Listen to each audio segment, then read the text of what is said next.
Hello everyone, it's Yogi here. How are you? I hope you're well. And yes, yesterday we didn't get to meet, did we? It feels like forever ago. And so great to have you back here with me. So, Tuesday, okay, it's a bunny day. Not every Tuesday, but whenever little bunny makes appearance, that's a special day. So, this piece, okay, it's called Decisions. The title has changed back and forth about 3 times. In the beginning, this chart is actually from Dreamstitch, and it's a downloadable PDF, and it's titled Peter Rabbit. But for those of you who know Peter Rabbit, you probably know that it doesn't look like Peter Rabbit. And it turned out it's a piece of artwork created by a lady called Susan Weller. Let me show you the full markup. Okay, it's really adorable and whimsical. Have a look at this. So this is a little bunny. Go to a cake shop that's run by another bunny, a bunny lady, and the little bunny is trying to decide which sweet or biscuits or cake, whatever it is, to buy. So for a while, I think I named it. Well, I didn't name it. I was under the impression it's called Candy Shop. Maybe in some places it's called Candy Shop. But I went to Susan Weller's website, and this piece is titled as Decisions, and as you can see, it's totally appropriate. This is little bunnies trying to make decisions. I would say just take them all. That's probably the best policy, one of everything, please. And that will make the bunny lady very happy. So this piece I started how long ago was it? Over a month ago, I think, when the US, America, our American friends, they were going through extreme weather conditions in some areas. North Carolina, I think, and Tennessee, if I remember. Not that I know anything about American geography, but I started this piece, to show my support and the support from the chat and everyone watching here, and to see them through the storm. So this is also known as the storm chasing bunny. Okay, it's absolutely adorable, and so let me show you my app here. Okay, so I started from the center. This is a portrait piece. I started from the center where this little blob of thing that you can't really tell what it is right now. Okay, there's supposed to be some sort of decoration and slightly Christmassy. I don't know whether it's a Christmas. And then I started from the center. Took me a little while because I stitched this piece in a row for 3 days. I ask you, doesn't really happen on this channel. Okay, I changed my whips around, but I had a great fun stitching it. And finally I got to the little bunny, and look at this. It's so adorable. Look at that little face. Normally I don't like eyes on my patterns, but I don't mind this one. This little eye or big eye is really adorable. Look at that. And the little bunny is wearing this really adorable blue suit as well. I absolutely love stitching it. So let me show you the numbers here. Okay, currently not bad at all. This is not a massive piece. Currently I'm at 5.19%. Not bad at all. I like the number. I know it's smaller in terms of the size, and the number of colors, it's only 50. It's only 50. Listen to me, only 50 colors. But this is a great proof that you do not need vast number of colors to make a beautiful piece. And I just discreetly erased the last sprint there. Okay, no hint there. And so I am going to start a new sprint right in front of you, and this counter is going to capture every stitch I'm going to make, and at the end of every stream I share a number with you. Full transparency. Okay, if it's 60 stitches, it just so be it. I do not hide it. And let me come back here. Oh, I miss you guys. And so yesterday, if you don't know already, for the next 3 months, Mondays is going to be slightly spontaneous. Okay, so if I, because I started, I'm covering 2 classes, 2 extra classes in the evening, Monday quite late. Okay, so by the time I get back, sometimes my battery is a little bit flat. Like yesterday, when I came back, because it's slightly further in terms of location I had to go, and I can't cycle there. I have to get on public transportation. So when I got back, it did cross my mind. I was thinking, well, do I want to stitch? And then I went, nah.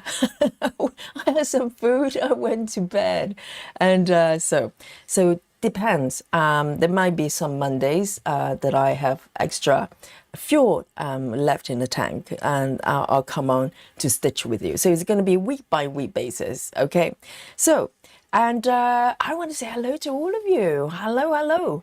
And I hope you're ready for a spot of stitching. I'm ready. I didn't stitch at all yesterday, so I'm dying to stitch. Okay, it's been like this. So the first to join me in the chat is our Sarah. Sarah says March is the best time to start again, because if spring can do it, why can't you? Well said, well said. Sorry, I can't highlight this one, but well said. But you could say the same thing about winter. Winter is starting over and over again. When is spring officially starting, I wonder? And I can feel it. I can smell it in the air. I think spring is coming. And we also have Rajao as well.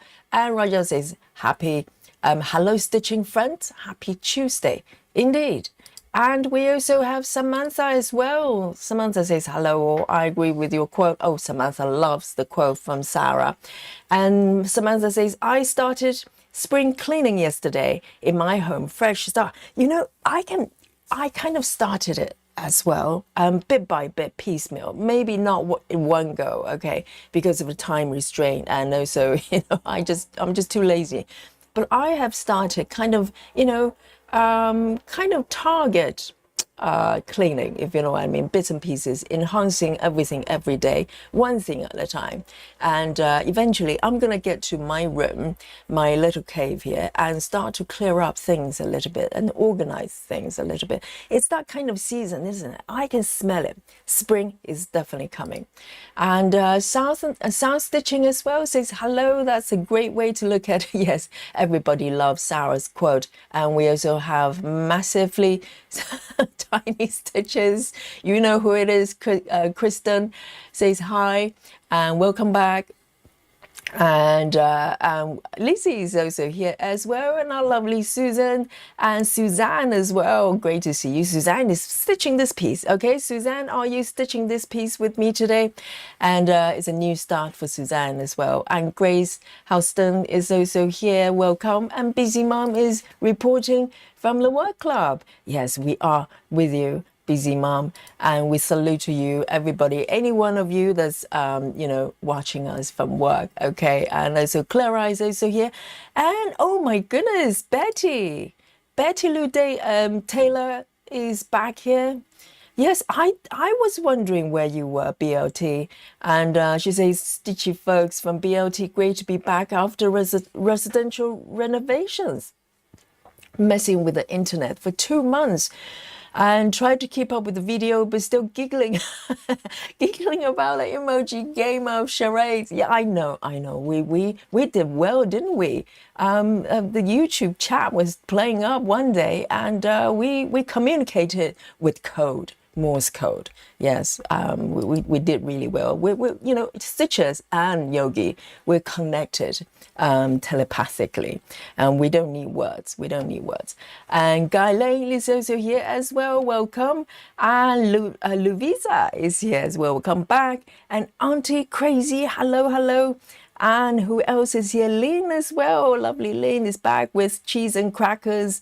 And Chrissy is here in the chat as well. And Susan Summers, and who else have we got?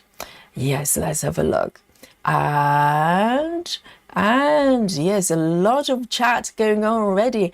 And do we have no, this is not a new friend. We have, I just do not remember the handles, okay? But 721 Irish is one of our members. So definitely has been in the chat. Hello, hello, welcome. And here we go. So, guys, oh, I'm dying for a spot of stitching. I don't know about you. You know, I was trying to, setting up this this hoop on the stand, and I was just so itching to start. But I try to refrain myself, hold it back until now. So I cannot wait no more. So let me zoom in here. And so I'm stitching on 25 counts and CXC. Actually, I decided to stitch with CXC, and I really love stitching CXC single strand. I love it, double strand as well, but single strand just feels so good. I cannot explain it. I don't know whether you have tried CXC. They're quite reasonable in price compared to DMC, but they do really well. The colors are great. Look at this. And I love the feedback of the threads as well. So let me set it up here. And Peggy, okay, I'll try to remember, okay? You probably have to remind me from time to time, okay? And also, Peggy, you have to be here regularly. Report to the class, okay? So I remember. If you stop coming for like 2 weeks, then my memory start to get a little bit blurry, okay? So come here to remind me. And so welcome, Peggy. And BLT says, hi Yogi, this bunny is just adorable and I'm loving his blue suit. Me too. And look at this little bunny legs. Oh, let me highlight these little podgy little legs there. Can you see these? Look at these little legs. They're so cute. My goodness. And yes, I love it. I love it. It's really, really adorable. Really adorable. So here we go. And, since last session, I tried the 5x5 grid, and I think I did quite well. It kind of helped me to find my locations a lot better. I'm hoping this, is going to do it again for me. So I'm going to try it again, okay? With this fabric, it's already gridded. So all I have to do is draw a little cross in the middle. And so I'm able to have the 5x5 as a reference as well. So let me just zoom in a little bit. I think I'm going to just use my pencil. And also I'm going to turn on the 5x5 gridding on my app as well. So I've got it set to red here. I can change the color anytime. So if it starts to blend into the area I'm stitching, then I can change the colors. So but it's helping me so far with the last session. So I'm gonna try again and see how it goes. So I'm gonna just quickly 1 2 3 1 2 3 4 5 just here. I think this is the center. 1 2 3 4 5, yes. So I'm going to use the pencil this time actually, because if it doesn't work out, oh, it doesn't look right, does it? I don't think it's, oh, no, it's correct, because I'm starting from the gray stitch. It's slightly disorientating. 1 2 3 4 5, yes, it is. Let me see how it goes. If not, I'll just use my blue pen again. It's slightly, or maybe I can use my, do you think I should use my my friction pen? Let me try this. The ink doesn't flow very well, but let me see. 1 2 3 4 5. See, it just doesn't, it doesn't flow. It's kind of okay. I have to keep redrawing. No, I'm going to give up. I'm going to just use a pencil. It's easier. And guys, let me know what you're working on today, on this Tuesday. And 1 2 3 4 5. It's here. So it just gives me more reference points. I'm going to just do 3 for now, see how it goes. See if I like it. Peggy says I've got my 25 count and waiting for my CXE from the UK. Wow. Okay, where are you buying it from? So, so presuming you're not in the UK, then because I buy from a UK vendor on Etsy.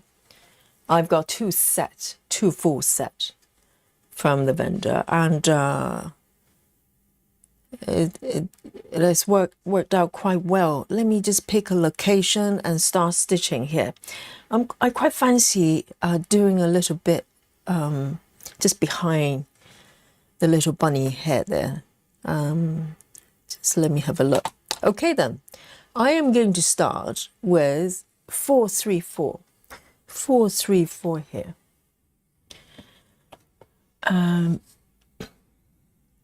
So I've got my CXE cut pretty long, because normally if I use CXE, I stitch with 2 strands most of the time. So I cut them double the length so I can fold in half, but I'm happy to stitch from here.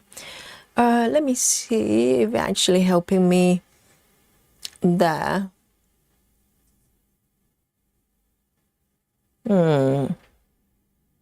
Questionable.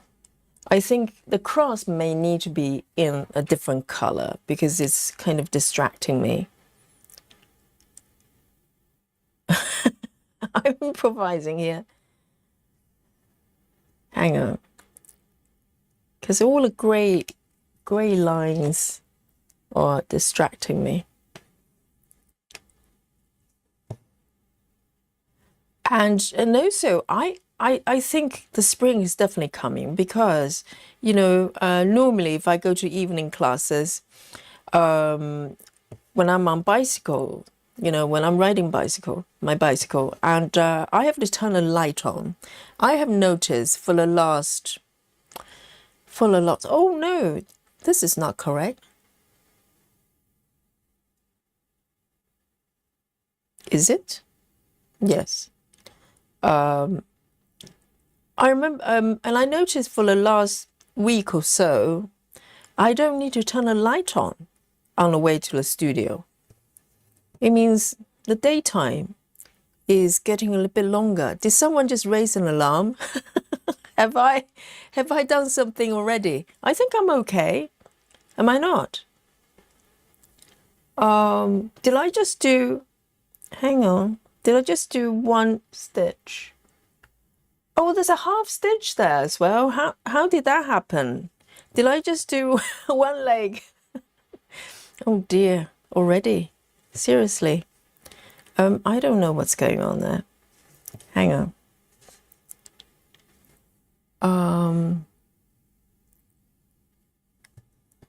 All right, and I'm doing short distance cross country. Yes, I think these lines definitely helps, because normally in order to find this stitch where I am, I'll have to count 4. But now I've got this line in the center to help me out. I like it.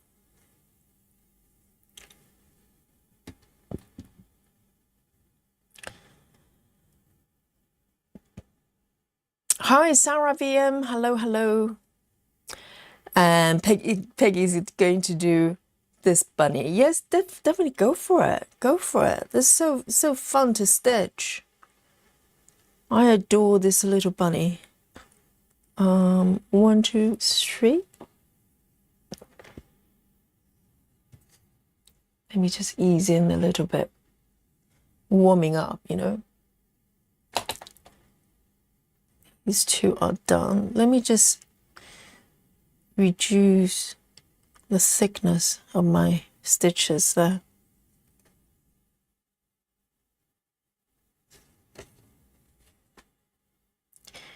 You know, I was stitching this bunny for 3 days in a row, and I could have continued, really. I wouldn't have minded, because I just really enjoyed it.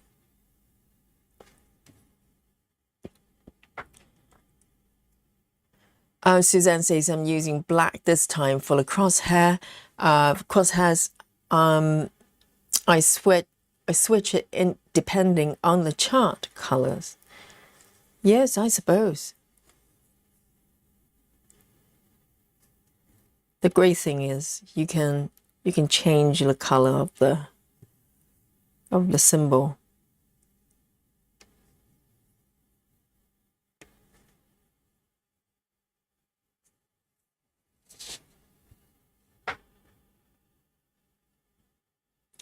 Samantha says, I'm about to start a lot of side quest stitching projects. And talking about side quest, members, what would you like to do this Saturday? We're gonna have our double streaming. We can do another side quest, so you can just get the projects, whatever it is that's different from your day-to-day stitching to do. And I'm even thinking maybe I can work on my my blanket as well, my crochet blanket. That's a side quest, isn't it? Because I really want to, you know, I maybe I should finish it before the winter is gone, before the summer is here. Because that blanket is so beautiful and it's been sitting there waiting for me for a little while. We can do another side quest. Tamara, hello, says Yogi. I'm new here. Tamara, let's have a look. Hang on. We highlight and welcome our new friend. Okay, so guys, say hello to Tamara. Tamara says, Yogi, I'm new here. I so enjoy watching and learning. What digital program do you use to track your stitches? Yes, the app I'm using is called Cross Stitch Saga. You can find it on iOS right now, and it used to be on Android as well, but currently it's not available there. But hopefully, they're gonna, you know, be reinstated very soon. But currently, it's not. But if you have an iPad or iPhone, you can use it. 1, 2, 3, 4, 5, and welcome.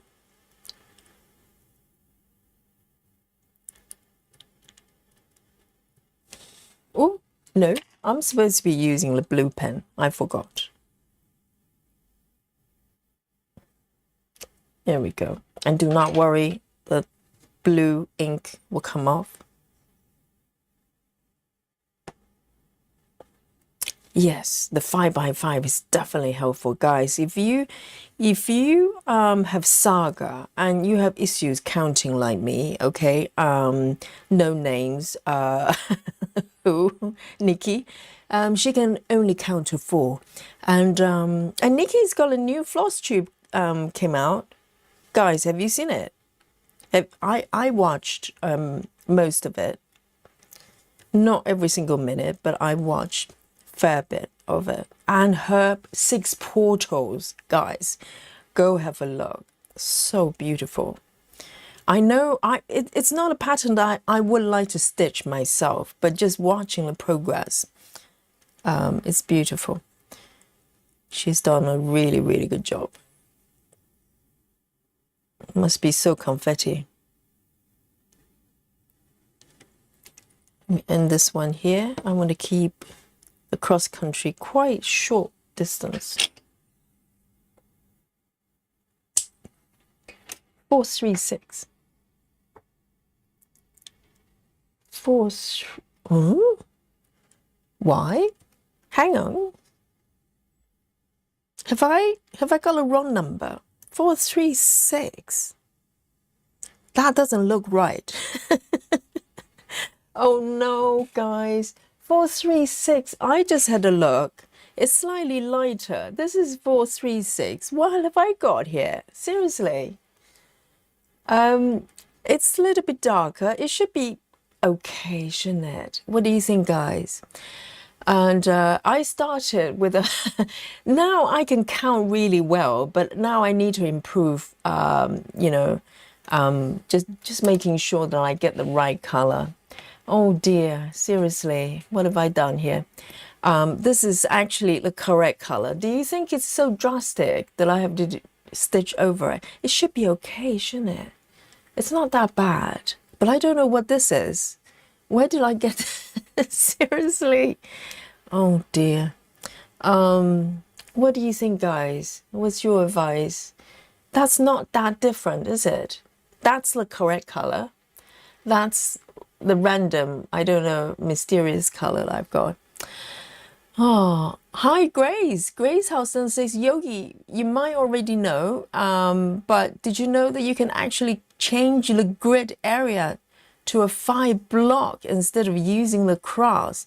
I like even better. Yes, I know you could, but that's probably going to disorientate me even more. Yes, you do have 2 options, don't you? You can have 4 continuous lines. So essentially you have 5 by 5 grid instead of 10 by 10, or you can have a cross in the middle. At the moment, I prefer cross in the middle, but then again, I have not tried 5 by 5, but maybe at some point I will. Grace, yes, great point. Do you think it's too drastic? Lona, hello. What do you think, Lona? Lona is a model stitcher. You know, I my first color of choice is supposed to be this one, and I ended up stitching this one. Do you think it's fudgeable, or shall I undo my stitches? I'm seriously, I have counted the stitches so well. I see green frogs though. Really? Peggy, Lizzie, Raja, even Raja as well. Raja is normally very kind, very gentle to Yogi, and even Raja says it should be frogged. All right then. I want to do it right. Okay, this is starting at the beginning of the stream. I have not stitched for nearly 2 days, and I want to start it correctly on the right foot with this piece. All right then, I will then. But I don't know what this one is, so I might need to send it to Floss Heaven. Okay. So I know we're starting like this, and Susan says new start Easter garden, Bunny holding an Easter egg. Oh, indeed, this is totally themed, isn't it? Because Easter is not that far away. April, not yes, it's April, isn't it? So Bunny is definitely themed. Yes, Bunny's a hot property right now. And Guy Lane says, I'm working on Peter Rabbit. This one, right? Even though the artwork is called Decisions. Yes, it's known to us as Peter Rabbit.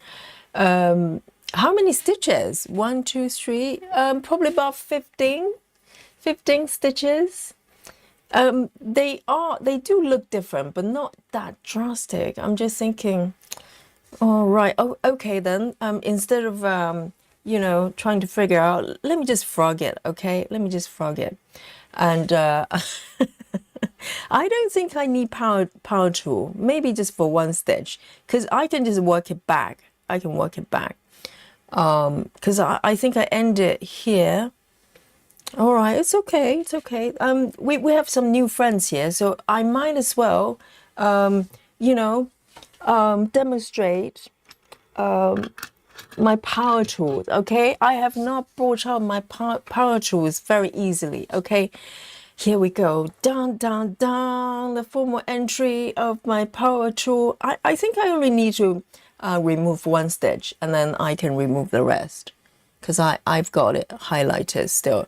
Okay, so guys, particularly our new stitchers, are new to our channel. This is what we do. Okay, from time to time, the power tool has to come out. All right, it doesn't come out that frequently. Okay, but from time to time it has to be done. So I am going to just zoom in a little bit so you can. It's a training session. Yes, Lona, I did it deliberately just for education purposes. Okay, Lona, you know what it's like. We need to show our new stitchers the way. Okay, so when they have to bring their own power tools out, they know what to do, right? Just this one. I think it was this one. Oh, have I got it correctly? Yes, I have. I have. Oh no, I haven't. No, that's a wrong stitch. That's a wrong color. Where was it? Have I even stitched the... No, you see, these ones are incorrect. I was just bragging about how well I'm able to count stitches. These ones are actually not in the correct position, so perfect. I'm going to frog these ones. Okay, these ones are supposed to be down here. I need to stop bragging about how, you know, how well these 5x5 grids have been working for me. That this is what you get when you're just, you know, getting too confident. It's okay, you know, reverse stitching. And from here, I should be able to just undo the stitches. So the power tool, okay, sorry about the noise. And now I'm gonna just start the reverse stitching session. Okay, so there you go. Yes. So this one is not supposed to be here. I might need my little tweezer here, another power tool. Okay, this is how you do it. And, you know, obviously this is about 15 stitches, not 2,000. Okay, guys, not 2,000. So I don't mind starting again. This is, you know, just like spring. It starts again and again and again. If the spring can do it, I can do it too. I just need to figure out where. Okay, there you go. This is reverse stitching. Okay, this is just reverse. It's like, you know, playing the video backwards, and it's a beautiful process. Power tools, yes. There you go, Peggy. And here we go. Beautiful.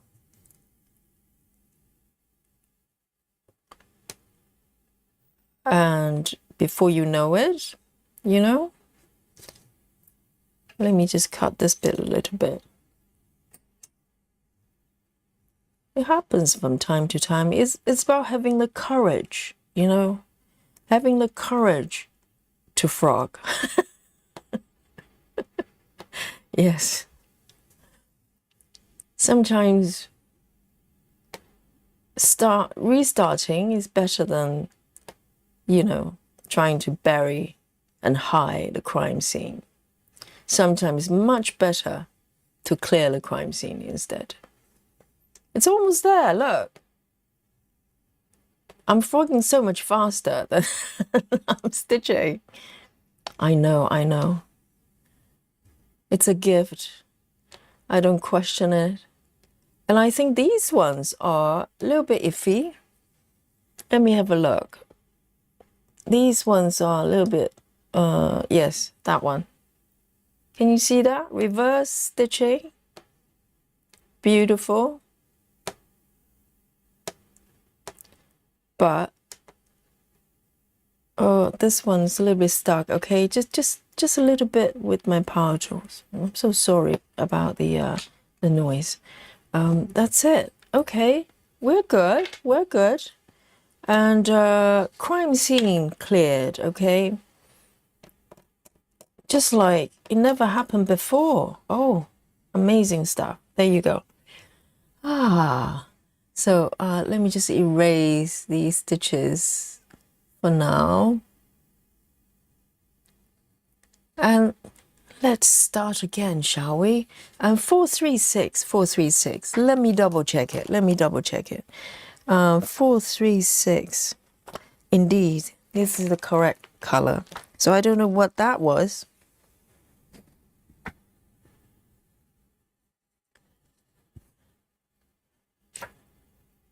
And Chrissy says, I'm finally getting the hang of using Saga. Started a smaller chart from Etsy. I might start one of my hate next. Oh, how exciting. I know. I hope you like it. And, you know, we're always here to troubleshoot. If you need help, this is a great group if you're using Saga or indeed any app, really.